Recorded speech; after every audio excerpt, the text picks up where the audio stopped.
Bonjour tout le monde, c'est Maxime et bienvenue dans ce nouvel épisode de Manger, Dormir, Disney. Aujourd'hui, je me retrouve du côté du parc Epcot car je suis ici pour vous présenter un restaurant du côté du pavillon de l'Anne. Donc, il y a environ un an, je vous ai présenté le restaurant service aux tables Garden Grill qui se retrouve dans ce pavillon-là. Mais aujourd'hui, on s'attaque au restaurant à service rapide, le Sunshine Seasons. Ça devrait être par là-bas. Allons-y. Alors, comme je vous disais, le restaurant Sunshine Season se retrouve dans le pavillon de l'Anne et ce pavillon se retrouve lui-même dans la section ouest de Future World. Donc, en rentrant à Epcot, après avoir passé sous Spaceship Earth, ce sera dans les pavillons qui se retrouvent sur notre droite.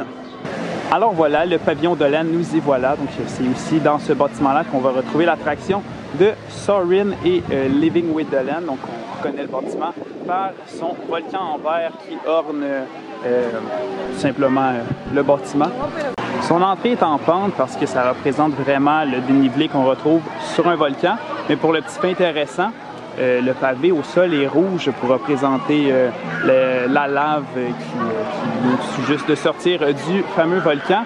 Et on a un petit peu de pavé plus foncé, davantage gris, noir. Eh bien, c'est pour représenter cette fameuse lave qui s'est solidifiée au contact de l'air. Et tout ça entre végétation colorée. Donc, c'est ça.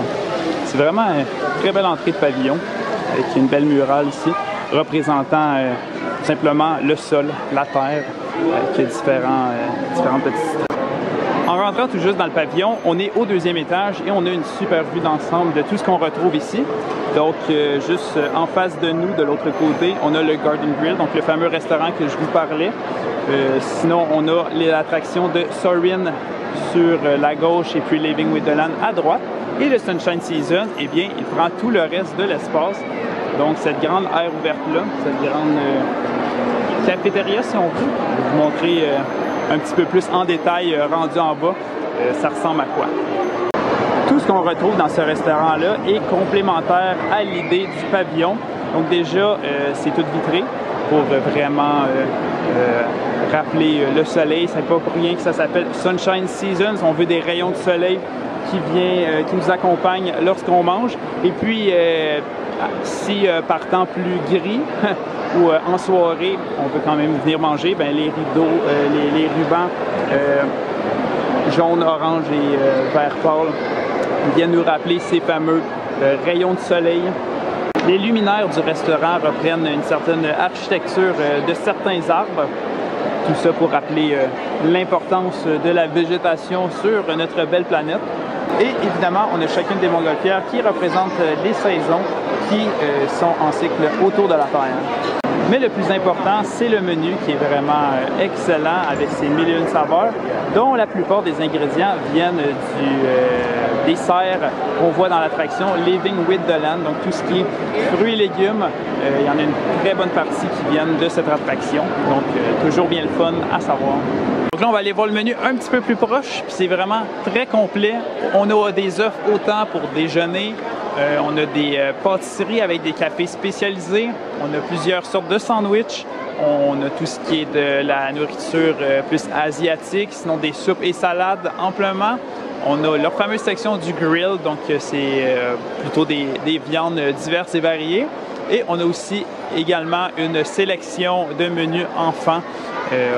Donc, bien honnêtement, je pense que c'est la plus grande sélection d'options santé qu'on peut retrouver à un seul et même endroit du côté du Walt Disney World, parce que vraiment tout ici a l'air amplement correct. C'est sûr, on peut se gâter avec des petits cupcakes ou des petites pâtisseries spéciales, mais vraiment ici, on ne va pas juste manger des hamburgers et des hot dogs. Ça va être du côté du Electric Umbrella. Et puis ici, juste regarder les images n'est pas assez suffisant pour qu'on puisse faire un choix, tellement qu'il y en a. On peut se rendre directement au comptoir puis regarder. Peut-être des fois, ça va nous aider à choisir quel plat on veut. Donc, c'est pas trop compliqué. Tantôt, sur le menu, c'était divisé en différentes sections. Bien là, on a juste allé au comptoir en question. Donc, si on veut un item du menu soupe et salade, on vient au petit comptoir-là. Si on veut un item du menu de grill, ça va être ici. On a aussi nos boissons qu'on peut aller chercher au comptoir juste ici. Puis, lorsqu'on est allé chercher les plats pour toute la famille, tout le groupe, on se dirige aux caisses et puis on paye tout d'un coup. Si des fois on veut quelque chose de bien rapide, bien il y a l'option aussi Grab and Go, où il y a différents salades, sandwichs, plateaux de légumes ou de fruits, en tout cas, avec certains accompagnements sur les côtés. Mais là, une fois qu'on a passé à la caisse, il nous reste juste à aller nous chercher une place et on a le choix entre 4 petites pièces, si on veut, chacune thématisée sur les saisons. Puis comment vous faites pour savoir laquelle est quelle saison? Regardez les tables, là. Vous allez voir, l'été, il y a des soleils, le printemps, des fleurs, à l'automne, on a des feuilles et du côté de l'hiver, on a des flocons de neige. Donc là, le mets que je viens d'essayer, c'est le korma qui était dans la section des mets asiatiques. Donc c'est vraiment très bon. Les légumes, en tout cas, il y avait vraiment des très bonnes saveurs, là, des produits très frais parce que je vous le rappelle, c'est poussé pour la plupart, en tout cas, directement dans les serres du pavillon. Donc, vous voyez comment tout est plus sombre. J'avais oublié à quel point est-ce que la météo de la Floride change, en tout cas, assez rapidement. Mais ça permet de vous démontrer que nos fameux rubans jaunes et oranges apportent vraiment un petit rayon de soleil, malgré que tout soit un petit peu plus sombre que tantôt. Et de scanner du prix, on est vraiment dans la moyenne des restaurants services rapides du côté du Walt Disney World. Donc on parle entre 8 et 14 $ par repas, par plat. Donc puis si vous êtes sur le dining plan, eh bien c'est parfait puisque c'est chacun des plats sont à un crédit quick service. Évidemment, il y a une boisson qui vient avec chacun des plats si vous êtes sur le dining plan. Et il y a aussi plusieurs desserts que vous pouvez prendre en option collation.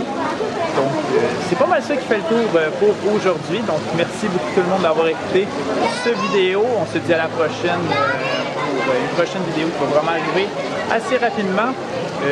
Pensez à partager cette vidéo et à vous abonner du côté de la chaîne de Destination WDW. Puis vous pouvez aussi faire un tour du côté de ma chaîne personnelle, donc c'est une histoire animée.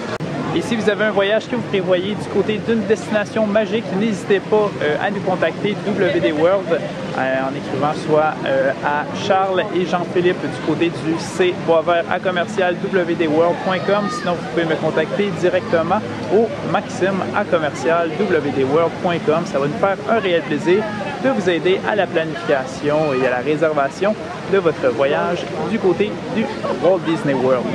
Salut tout le monde, à la prochaine!